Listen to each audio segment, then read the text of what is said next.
speak to Nomad, hear his voice, because he's always been a man of mystery to me. So yeah, absolutely joyful to be on the podcast, and it's all going to go well, mate. Awesome, man. I can't wait to dive into this. We're going to have some fun today. This is going to be a little fun. So I want to kind of first talk about Bears in Europe.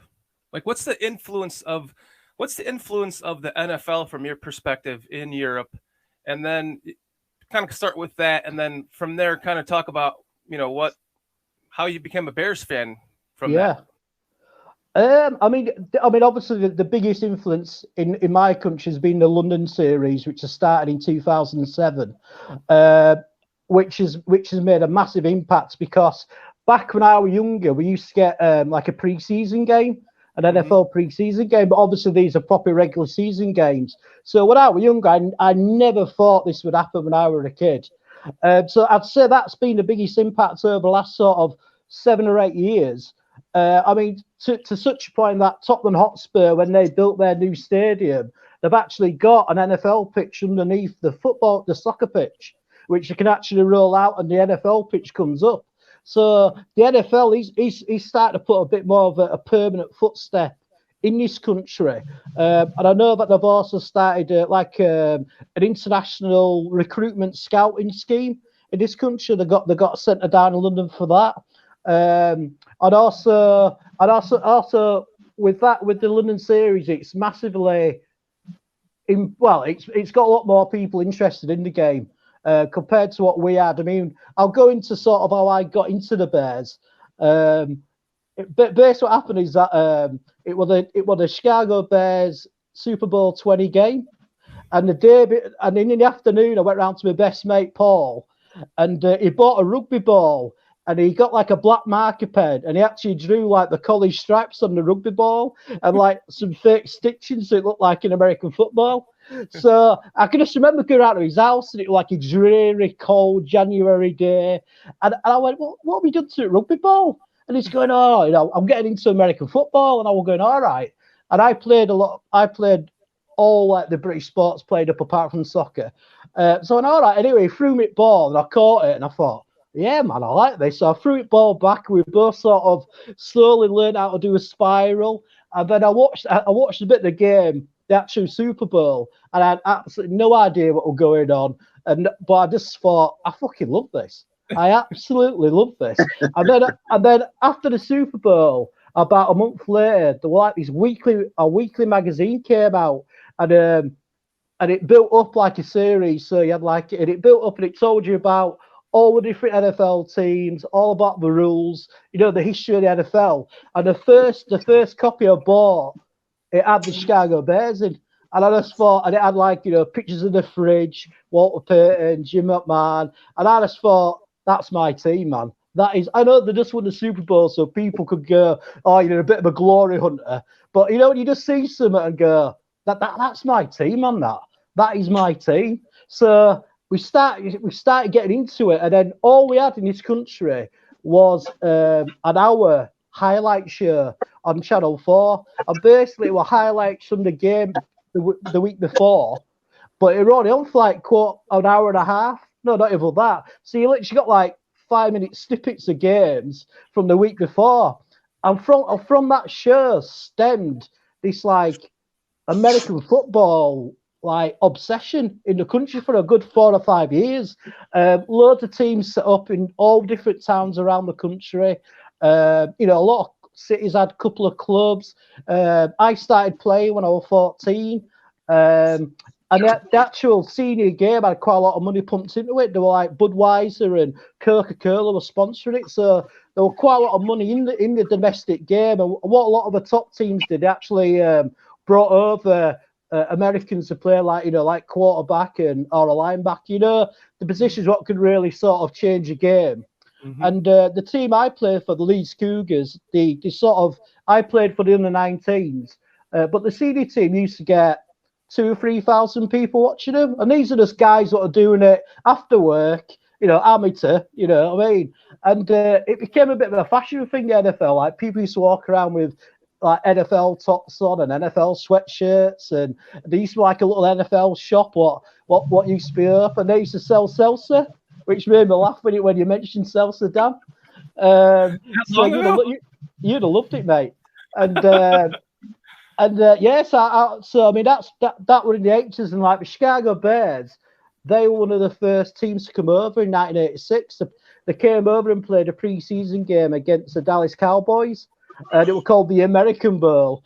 And they came over, and the press loved it. They loved the fridge and all the stars and the personalities of that Bears team, and that made a massive impact. So yeah, that's the main impact the Bears made back when I first got into it.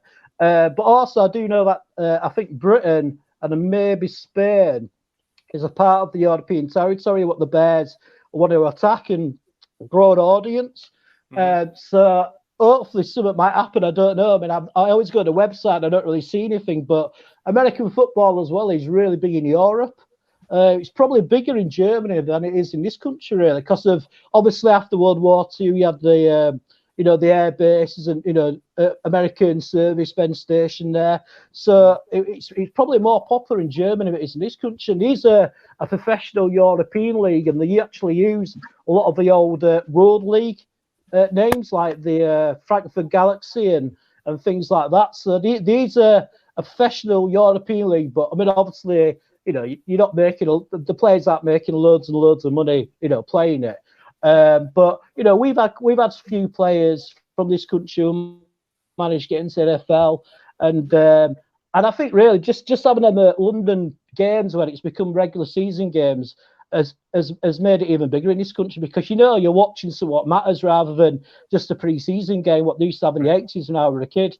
So yeah, that's my story. I mean, I played running back for 5-6 years, and I played for Great Britain, and I played out of the last 4 years I played. I like the second. I got the second most yardage in running backs in the whole country.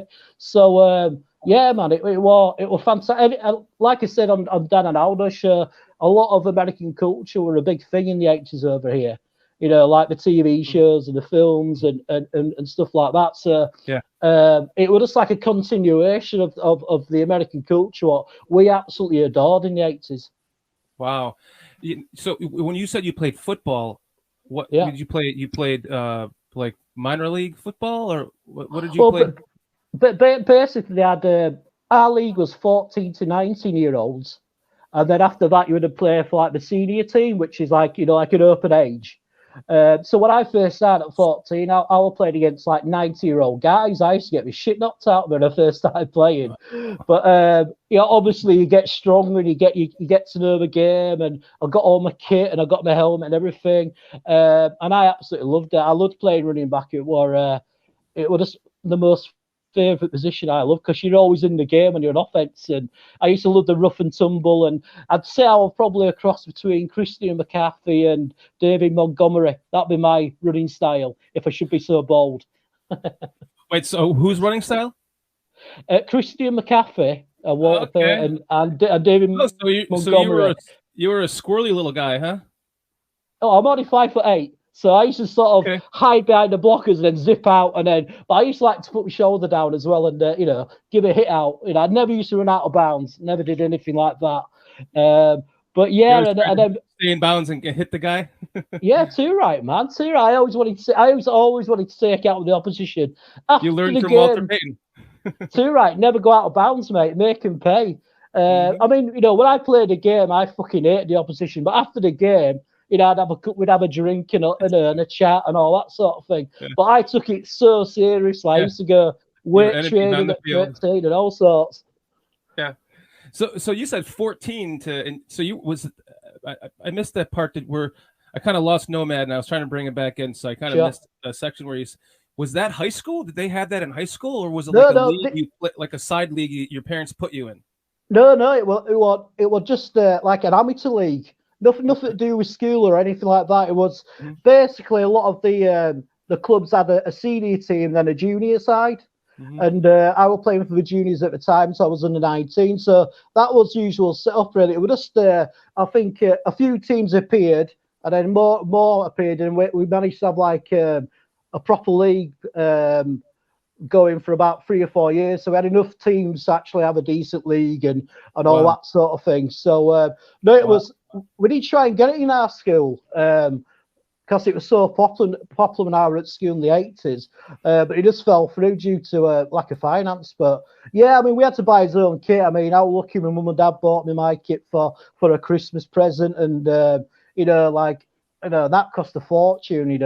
That was like, I think the helmet was £150, which probably would have been it'd be about £300 today. So I was very lucky that my parents would pay for a kit, and they always sort of were enthusiastic about any sport I got into. So, I mean, that was the only downside for people, is that they had to, buy their own kit, because that's like the biggest obstacle. You're thinking about £300 or £400 in kit, and you're talking 30 odd years ago. So, that's the only downside of the game. But I think today, a lot of clubs do get some money from Sports England to buy kit. So I think it's a lot easier today than it was back in the day when I used to play. So did you have to buy your pads and everything? Oh, everything, mate. Yeah, everything. Pads, helmet, everything. Wow. Did you get all that, Nomad? You kind of cut in and out. And yeah, that was me over here screwing around, trying to be fancy, trying to be in the chat and listen to the show at the same time. That's my fault.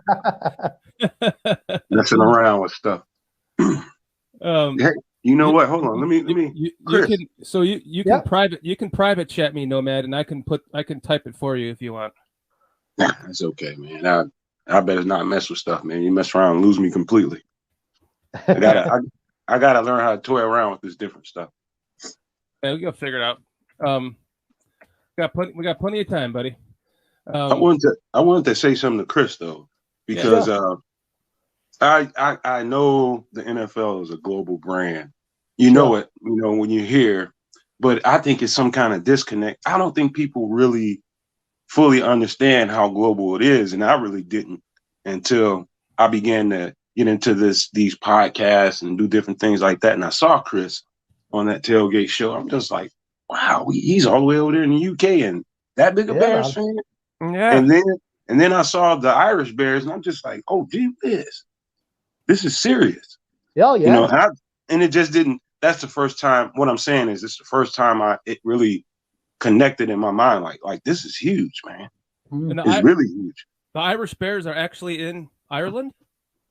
They are, yeah. I just assumed they were. I have watched some of them. I just assumed they were here. Well, I don't know. Actually, I might put my foot in it. Yeah, I mean, it seems like they are there because they sure have strong accents. I think they are, yeah. But I think they do try to do shows which will be, for audiences in America, your sort of time, rather than our time zone over here. Mm-hmm. Just as passionate as we are. Yeah, man, I love it. You're right, mate. And I wanted to ask you, Nomad, like, what do you think about? Can you believe that the '85 fucking Bears had such an influence on the global, NFL community? It's like you think about what Michael Jordan did for the NBA community globally, and how he became a global superstar. That same Bears team became a global superstar team, and there's so many. I mean, I'm right there with you, Chris. I became. I mean, I was 10. Well, I think me and you were exactly the same age, Dan. I'm 48, and I think you're around that age as well, aren't you? Yeah, I'm 47. Yeah. Yeah, so we've been going through that Bears period through the 80s, the glory days. But the Bears, that team were the one what sold the NFL to Britain, definitely, and I can imagine the rest of the world, because it was just the personalities in that squad. It was, you had Sweetness, you had the Fridge, you had McMahon, you had Dictor. Do you know what I mean? You had Singletary, and there were such big characters that McMichael. It translated so well over to people over here, and it was like, man, these people are so cool, and they're such athletes, and it were incredible times. Man, it's amazing to me. Like, after all these years, one team sucked so many people in from across the pond. It's just awesome. It just goes to show what our fan base is. Oh yeah, 2 cents in there, because absolutely.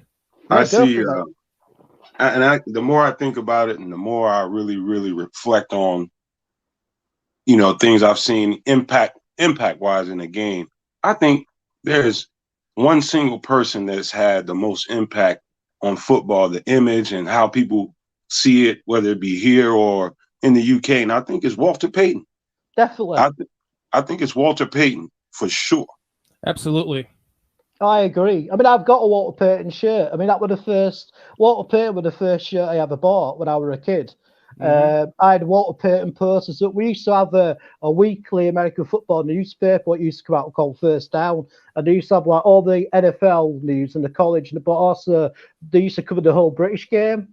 And like they used to have like centerfold posters. So I used to have all these centerfold posters of Walter Payton, Jim McMahon, all the players at that time, like Joe Montana. I mean, firstly, I'm a Chicago Bears fan, but I'm also an NFL fan. So Sure. I mean, I've got jerseys of like my favorite player. I've got like an LT Lawrence Taylor jersey, and I've got a Montana one. But like the two main influences really were the Chicago Bears and also the 49ers. Them two teams were really big in this country. They made a big impact, especially like Joe Montana and Walter Payton, like you said. Mm-hmm. I as much as I bleed blue and orange, at the time I really was into Joe Montana. That Montana to Rice connection too is a lot of fun to watch. It fucking pisses me off to this day still when they came in and kicked our ass in the snow in the championship game and was it 86 season? Might have been 87, 88, something like that.